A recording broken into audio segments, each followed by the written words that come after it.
Benchmark, the voice of business. Presented by LMD.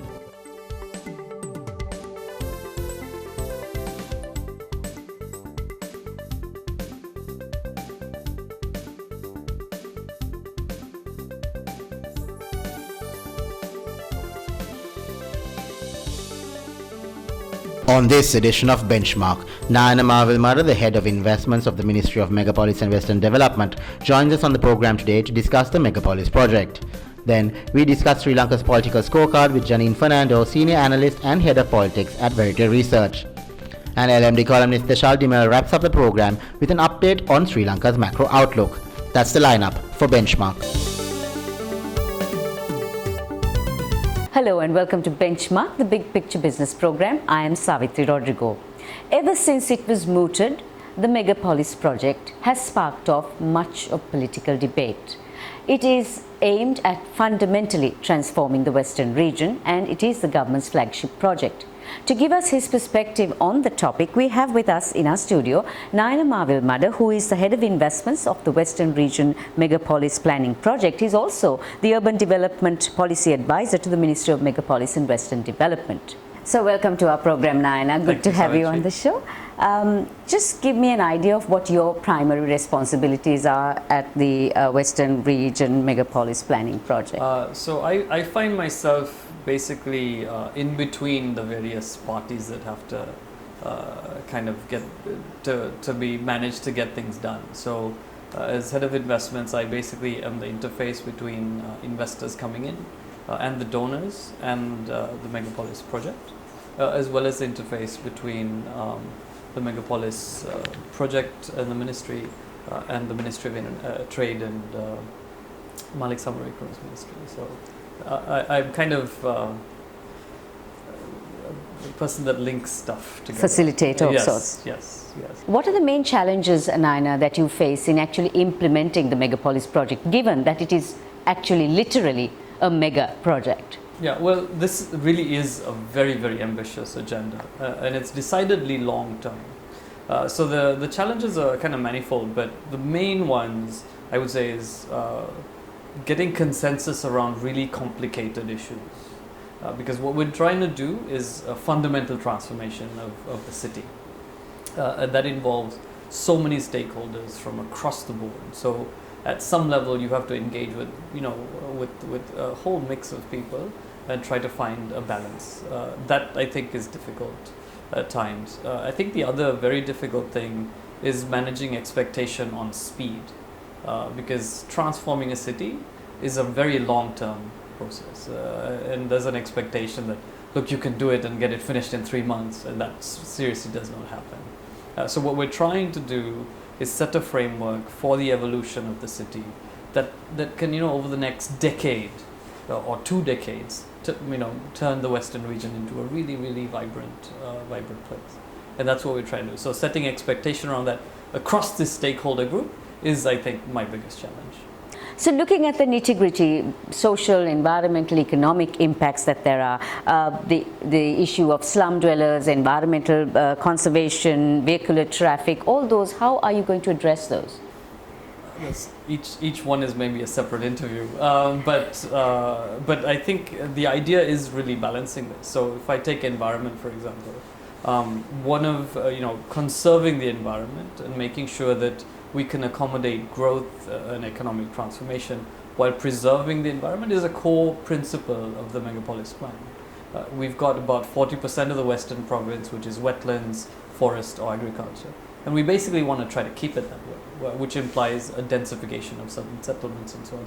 So there's core principles that we would try to follow in things like this. There is a cabinet-appointed committee for transportation, which obviously is going to look at not only vehicular traffic, but also road infrastructure and also transport demand management. Now, if that's the case, to what extent does the Megapolis plan recognize the need for a better transportation system? Yeah, so transportation is fundamental. It has to be resolved, and it has to be resolved for the future. There's an immediate crisis, but this is going to get much worse. So we need to make sure that we put in a framework that can last us for the next 30, 40, 50 years, and that's what we're working on. So there is a comprehensive transport plan that is being done, that has actually mostly been done now. There's been study for, I don't know, this transport sector in the country has been studied for decades, and nothing's really been done. So what we're trying to change that. So transport is a core piece, and what we're talking about really is engineering a shift from basically extensive for private vehicle usage towards mass transit. So you basically want to get more people into mass transit. And if you kind of think about it, our mass transit ridership is actually not too bad. It's 52%. It's relatively high, but the quality of service is very bad, and the trends are going negative. So more people are moving into motorcycles, cars, and everybody feels it on the road today. And the buses that you and I used when we were kids are still on the road today, probably plying the same route. So service has not gone up, service quality has not gone up, incomes have gone up, aspirations have changed. So we need to really rethink public transport and how to make public transport more attractive, more efficient, and a preferred means of getting around. So for that, we're looking at three things really. One is introducing a mass rapid system, a light rail transit system, as a backbone system. So this is like a light metro. It's basically like a metro, but a little bit smaller in scale, which incidentally just got cleared. So cabinet has approved it to go ahead. Day before yesterday, the Japanese government confirmed that they would be willing to finance it. So that's definitely going ahead. So that will be a backbone system. Then we're looking at a complete overhaul of the bus transport system and modernize it, make it more efficient. And then electrification of the rail system. So your current diesels are a bit slow. You can't get the headway that you need.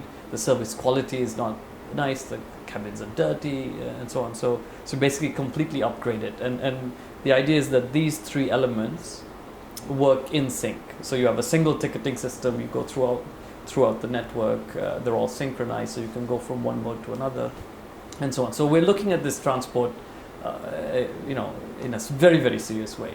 There'll be some limited water transport improvements as well. Colombo suffered intense flooding just a few months ago, especially in the Kalani Valley region. How does the Megapolis plan address the stormwater drainage system, for instance? So flooding is a complex issue, and stormwater drainage alone won't solve it. You really got to get at the root causes and the reasons. And one of the big reasons we've got so much flooding, one is of course climate change, which none of us can stop at this time. But the other is the way we've treated our wetlands. We've reclaimed massive amounts of wetlands over the past few decades, which are basically our flood retention areas. So for a start, we've actually put a moratorium on reclamation of further wetlands. I said before, environment preservation is a key piece. So one of the benefits of wetlands is biodiversity, and the other is flood retention. So we're freezing that, number one. And number two, we're actually studying the Kalani River and the Kalani River bank and to see how we can manage the flood situation. We've got a few thousand people that basically live in floodplains. Most of these are informal settlements in areas that are simply prone to floods, and they get flooded every couple of years. So we need to find a solution to actually get them access to better housing in better locations, and get these floodplains to basically be wetlands again. So that's the kind of thing we're looking at. In parallel, there is a program to do more drainage in the city. There was a big study done by the World Bank, and it's now being implemented under the Metro Colombo Urban Development Project, and that will take a couple of more years, and that should substantially reduce things as well. So it's a systems approach you need to take for floods, but actually for everything in the megapolis we need to take a systems approach. But the flooding is a core concern, and we are aggressively looking at that. So we will be continuing this very interesting discussion, Nayana, on the Megapolis project after our commercial break. We are speaking with Nayana Mawilmada, who is the head of investments of the Western Region Megapolis Planning Project. When we return, we will ask him about the law and order situation in the future megapolis, and also how the megapolis plan will impact the local real estate market. So do stay with us.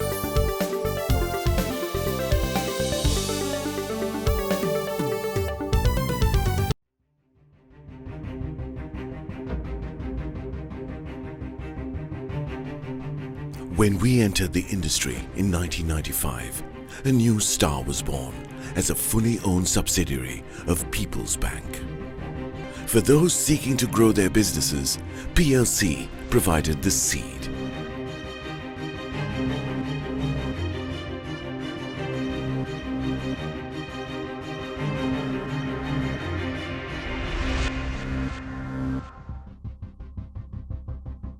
We are not only Sri Lanka's #1 leasing company, but also the largest non-banking financial institution. Welcome to a new dawn for the nation. Introducing People's Leasing and Finance, PLC.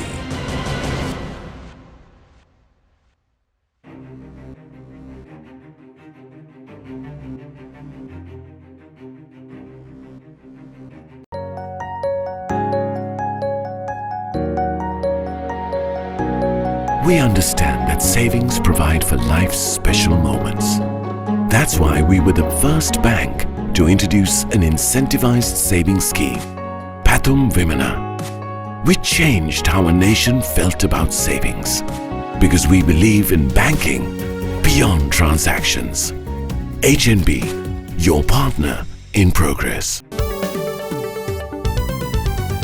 Welcome back to Benchmark. We're discussing the Megapolis project with Nayana Mawilmada, the head of investment of the Western Region Megapolis Planning Project. Nayana, we are talking about a lot of people in this, going to be living in this, the Megapolis region. What can citizens look forward to when it comes to law and order in the future Megapolis? That's a good question. I might be the wrong person to ask that question. But I think we're going to basically be looking at a fundamentally different city, a more dense city. So I don't really know much about the kind of the law and order, the policing side of it. But what I can say is on traffic, for example, or an environment. So what we will start to put in place is much more close monitoring of traffic laws. For example, we are now in the process of working out a CCTV camera system that will get rolled out throughout the city, because traffic rule violations is one of the leading causes of congestion, and to basically automate issuing tickets for violations. So we hope that we can start to manage that this way. Like I said before, we want to manage the amount of wetlands that are claimed, so we'll probably tighten enforcement of these. We'll also start to tighten enforcement of land use regulations, height restrictions, and so on. We have rules. Regulations have not been as tightly enforced as we would like, so we'll need to tighten rules. So I think what you will see is a liberalization of rules and a tightening of enforcement. I think that's the spirit that we'd like to go with. So when we're talking about the Megapolis project, we're also looking at the port city. Now, in April this year, Prime Minister Ranil Wickremesinghe has said that the Port City project would operate as a Sri Lanka-China joint venture and be incorporated into the larger Megapolis plan, in which even Indian businesses could invest.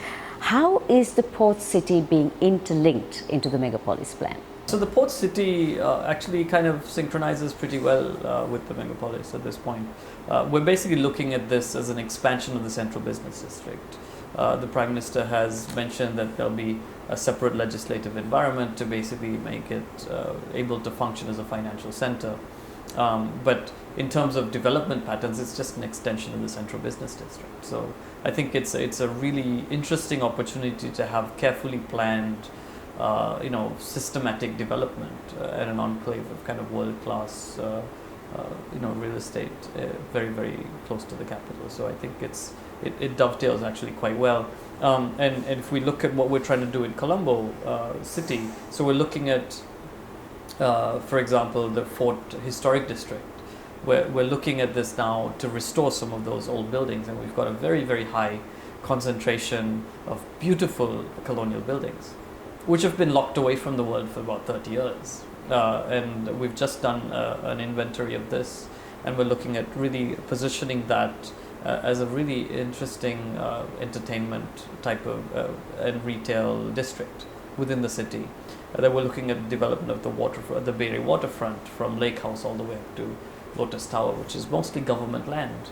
It's just doled out to various government agencies, but we're looking to consolidate this And with the Fort railway station becoming a multimodal hub, so you're going to have the LRT, electrified rail, and a consolidation of the bus terminal at Fort, which is going to clear out a lot of congestion in the area and make it the most connected point in the city. Right linked to that, you've got this beautiful Bay Area waterfront that can be developed. We're just not tapping that at all.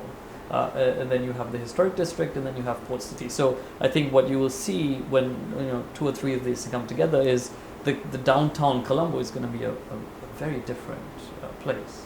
But it'll be modern without losing its kind of core identity as well. Speaking about waterfront, Nayana, the Research Intelligence Unit says that the Port City project will add something like 575 acres of waterfront into the city. Now, if that's the case, and also looking at general real estate development, what is the impact that the Megapolis project will have on real estate?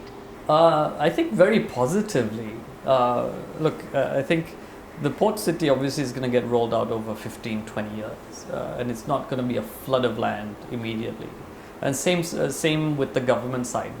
There's lots of government assets that we're trying to consolidate. We're systematically going to move government offices from Colombo to Batramulla and really consolidate administration in Batramulla, which is going to free up more land. So I think the future of Colombo is going to see more land coming to market, but then also more open spaces. So a substantial amount of this will end up being civic spaces and open spaces. What you will see in the real estate market obviously is a quite a rapid boom.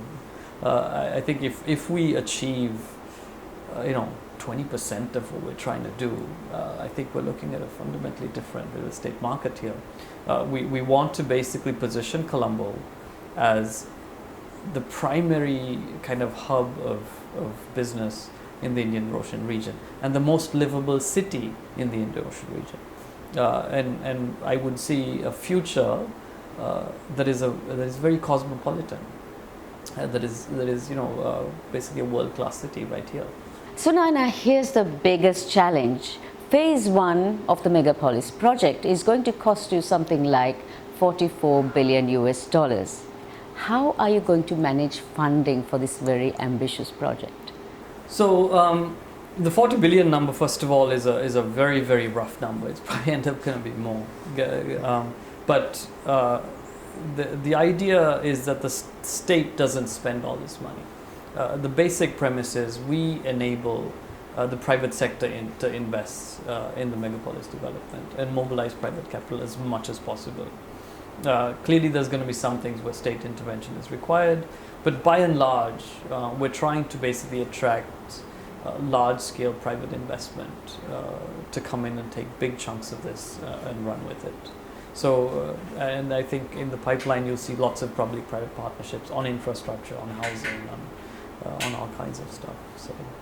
So what is your ultimate vision, Nayana, for the Western Province Megapolis plan, and when do you think it will get finally realized?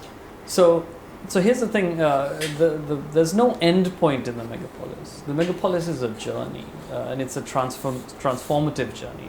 So I think the end point, there is no end point, it's going to continue to evolve. So the challenge is, can we set the ball in motion in a certain direction and set a skeleton in place that will then continue to get fleshed out over the next 20, 30, 40, 50 years. So in terms of vision, I would like to see a really amazing, unique, cosmopolitan city emerge out of Colombo and the Western Province at large. And for us to be this next change story. We've seen it done obviously in Singapore, we've seen it done in Korea, we've seen it done in a couple of other places, but I think it's our time. And if we get it right, if we work together, we work systematically, I think really positioning Sri Lanka as this beacon in this region is just within touching distance for us. So I think that's exciting. For me, that's the only reason it makes sense to actually stick around and try to do this stuff. So thank you, Nayana, and good luck. You need lots of luck to get this done, yes, I think. Lots of luck. We've been talking with the Head of Investments of the Western Region Megapolis Planning Project, Nayana Mawilmada, on the much debated topic of the Megapolis project. On the other side, we have Anushan Selvaraja with more.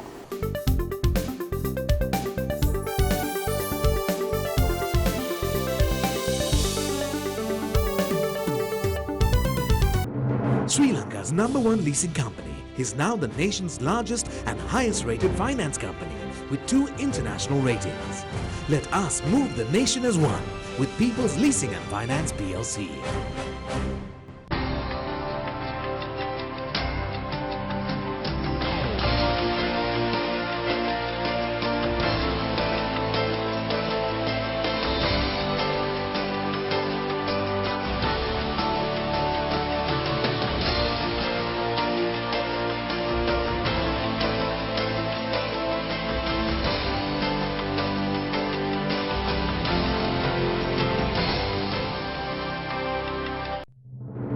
Sri Lanka's #1 leasing company is now the nation's largest and highest rated finance company with 2 international ratings.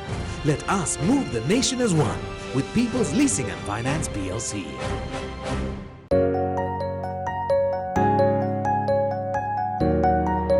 Nearly 60% of all businesses in our country are SMEs. Some of our most growth-oriented financial solutions have been customized to serve this sector. That's why we have invested over 500 billion rupees to support the backbone of our economy.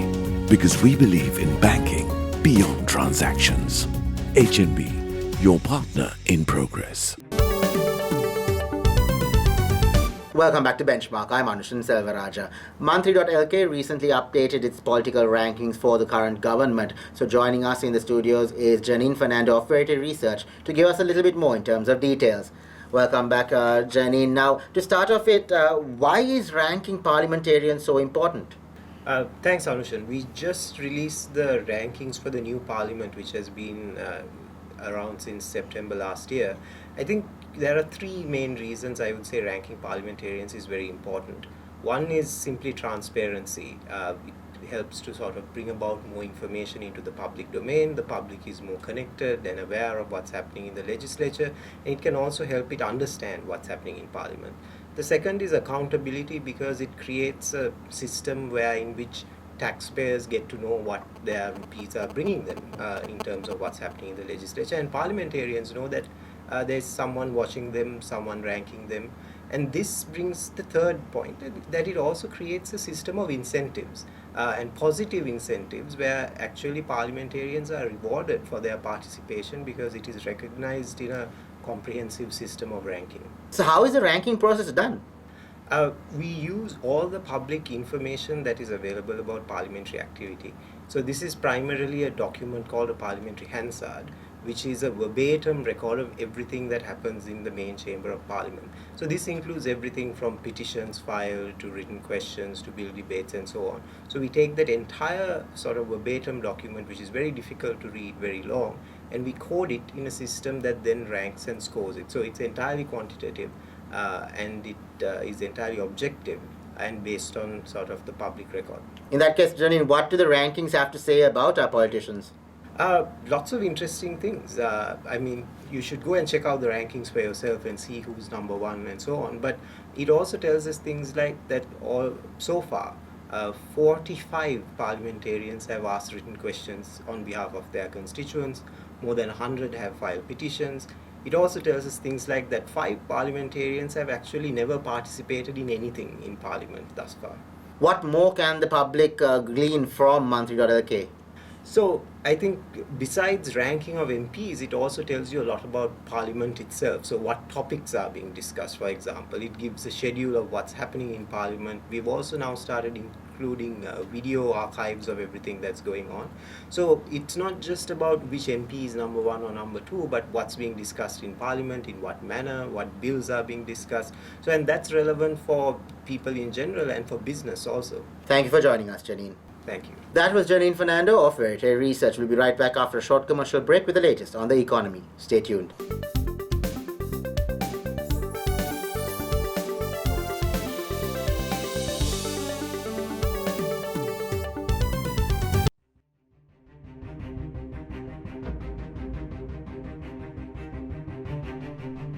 When we entered the industry in 1995, a new star was born as a fully owned subsidiary of People's Bank.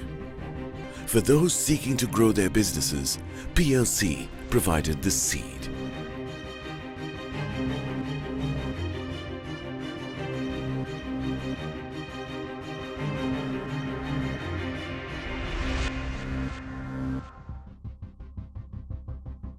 We are not only Sri Lanka's #1 leasing company, but also the largest non-banking financial institution.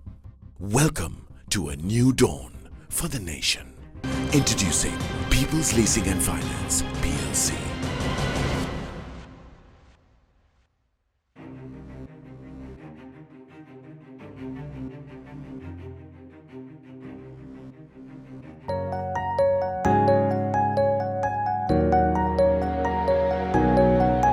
Gami Pubudua, our microfinance offering, makes it possible for the youth of this country who have a viable business plan but lack the funds to realize their dreams. We are committed to grassroots level entrepreneur development because we believe in banking beyond transactions. HNB, your partner in progress. Welcome back to the show. I'm Anushan Selvaraja. Now for a closer look at the latest on our economy. Joining me is economist and LMD columnist Deshal Timel. Welcome back to the show, Deshal. Now, to start off with, the appointment of Dr. Indrajit Kumaraswamy was received quite well by the business community. Now, what would be his key objectives? Anushan, I would say that he has 4 primary objectives. The first would be in terms of regaining or rebuilding credibility in the financial markets. The second would be the management of external debt in the context of dwindling reserves. Thirdly, the management of underlying inflation. And finally would be the critical issue of the management of the monetary policy reforms that are researched in the IMF EFF. Let's go with the currency in the bond market, Desha. What would be his objective here? 2 main areas. I would say that on the foreign exchange market and also on the bond market. Now, if you take the forex market, the central bank has been following a policy of a managed float, where they would intervene in situations of excess volatility to tide that over and then to prevent that volatility affecting the market, but at the same time enabling the market to broadly determine the secular rate of the currency. Now, at times this balance has not always been met, so it's quite a difficult challenge to intervene at the right times in a not in a manner that is overstepping the mark, but at the same time enabling the currency to be actually determined by a true market value. That is important to ensure balances in the economy, so that exporters have a fair price on their exported products, and also at the same time imports are also managed in a reasonable manner. Now, in the past we haven't always achieved this balance properly, so achieving that would be very important objective for the governor. And the second thing would be in the bond markets, where in recent times there has been an erosion of credibility in the integrity of the bond auction process, and I think that is something that again he would have to play a big role in ensuring that we bring back the credibility into the bond auction process, because the interest rate that is determined by the bond auctions, by the sovereign bond auctions, is what really underlines the overall interest rate market as the benchmark yields. So it's a crucial figure for the overall economy, and again that the credibility and the accuracy of this is going to be crucial. What about policy reform? Now, he does have to follow the IMF's outlines, but what direction and how would he go about doing this? So here again there are two major kind of reform processes that I researched in with regard to monetary policy that I researched in the IMF's extended financing facility. The first is in terms of shifting to an inflation targeting regime. So that is again a long-term kind of shift towards an area where we have a more quantitatively underlying process where we manage our interest rates with regard to specific inflation target bounds, and that again is a significant reform process where it also entails a degree of institutional reform to ensure the independence of the central bank from the rest of the economic policy making arms, and that would be also in terms of technical capabilities as well. That would require significant changes in terms of the modeling of inflation and a number of other underlying steps. So that will be quite a complex measure. And then of course the second issue is in terms of a broader shift in the exchange rate as well towards a more market-oriented exchange rate determination.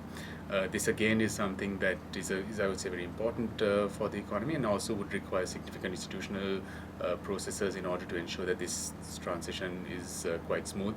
Again, it's politically a tricky thing to do, because we all know that there's a lot of pressure on the government to manage the interest, manage the currency in a certain way. So this transition will also have to be managed in a prudent manner, and I think Dr. Kumaraswamy has all the ingredients to be able to achieve this effectively. Thank you very much for joining us, Dishal. Thank you, Anush. That was economist and LMD columnist Dishal Dimel. Thank you for watching Benchmark, and we hope to see you again next time.